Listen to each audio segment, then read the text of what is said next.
Hi there, welcome to Love and Feathers, your 5-minute story break. This chapter, it's the first chapter in our book, Love and Feathers, and it is called Our Story. I see feet and a cute cockatiel beak. I wait. 1 Mississippi, 2 Mississippi, 3. I can just make out the tip of a diminutive curved gray beak slowly descending from behind the bathroom vanity mirror. Pearl and I are playing Now You See Me, and Pearl is in charge, as usual. When I first met Pearl, I was still mourning the loss of my first cockatiel, a yellow and white bird named Jacob. Jacob was only 3 years old when he died of congenital kidney failure.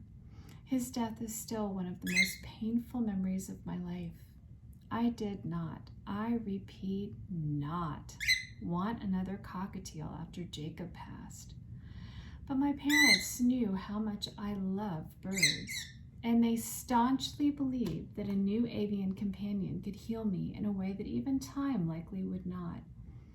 Attempting to broach the subject with me was like suggesting I consider enrolling in advanced math classes or taking up soccer.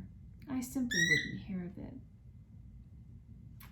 So unbeknownst to me, they took matters into their own hands, donned their trench coats and dark sunglasses, and started sleuthing for cockatiel babies at nearby pet stores. One day I was at work as usual when I got an urgent call from my mom. She insisted I had to meet them at a nearby PetSmart during my lunch hour that very day. I as vigorously insisted I didn't want to go. I know, I hear you. But as moms go, mine can be quite persistent. So at noon on the dot, I dutifully pulled up into the parking lot. I walked inside and saw both my folks bending over a large open-air cage in the center of the store.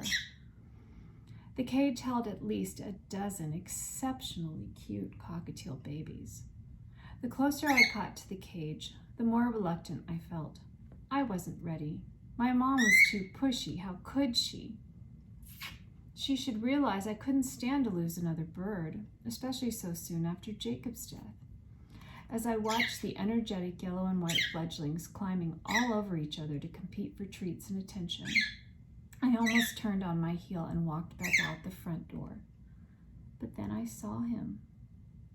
He was huddled in a tiny ball, clearly trying to make himself as invisible as possible.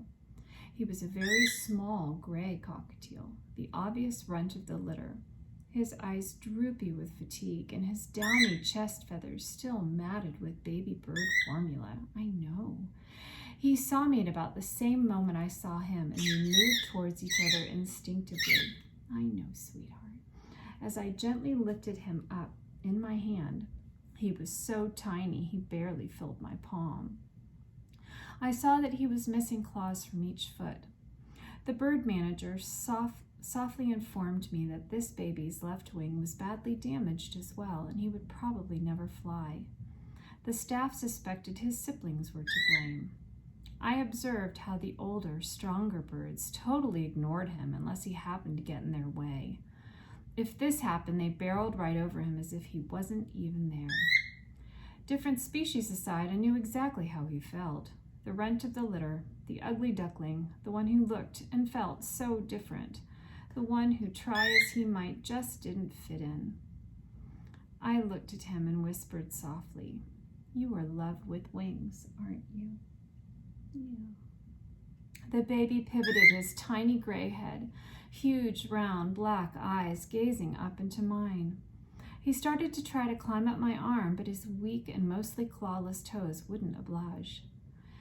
I scooped him up onto my shoulder, and he promptly burrowed into my hair, clinging with his soft baby beak, my soft baby beak, to a few wayward strands for balance. We walked around the store like this for a good 45 minutes until the manager got worried, assumed he had been stolen, and mounted a full-scale search, which predictably culminated in my general direction. Determined to keep him, I named him Pearl. I then reluctantly handed him back to the bird manager, who said he had not been weaned yet and could not possibly leave the store until he could eat seed like his older brothers and sisters. "We'll see about that," I muttered, rather too violently to myself under my breath as I walked away. "You are so cute." My mom was firmly set against me taking Pearl home. I get my love of animals honestly, and she too was still mourning Jacob. Mom wanted me to select one of the older and stronger yellow and white cockatiels instead. I conceded her point and returned to the store the very next day. I picked out a strong yellow male cockatiel and let him sit on my shoulder for a while. He was sweet, but where I had felt a sudden flood of maternal love when I first held his baby brother, I didn't feel much of anything this time. Telling myself it was probably just due to mourning, I went ahead and put the yellow bird on hold. I promised to return the following day at lunch, I know, to select a cage and accessories so I could take him home. Then something very odd happened. Later that night, the scratches on my shoulder from where the strong yellow bird had gripped my bare skin with his 8 perfect sharp claws became red and inflamed. Itchy and irritable, I stayed awake all night long. I used the time to try to think of a name for him, but by morning I was still drawing a blank. I returned to the pet store that day at lunch to complete my purchase, hoping his name would come to me once I saw him again. As my folks watched approvingly, I bundled the big yellow baby up in his new cage, complete with food and water bowls, new purchase and toys, giant bags of fresh seed, crunchy millet, and assorted deluxe avian accessories. I was standing in line at the cash register, and as I watched cage and bird roll gently down the conveyor belt towards the cashier, from deep within, a voice simply said, "I can't." It was audible. I heard it, my parents heard it, and the cashier heard it. She paused mid-sale and looked at me. I lifted the cage with its big, bold, feathery yellow occupant off the conveyor, walked back to the bird department, and told the manager I had chosen Pearl instead. With a determined look in my eye, I informed her I would feed Pearl the baby bird formula myself until he was fully weaned. The manager nodded and confided quietly, "If you hadn't taken him, I was going to take him home myself." Then she gently lifted little Pearl out of the open-air cage and placed him into my cupped hands. 11 Feathers is our story. I hope you enjoyed this chapter, and we plan to do a lot more of this interactive story time. You can visit us at loveandfeathersandshells.com for more. See you soon.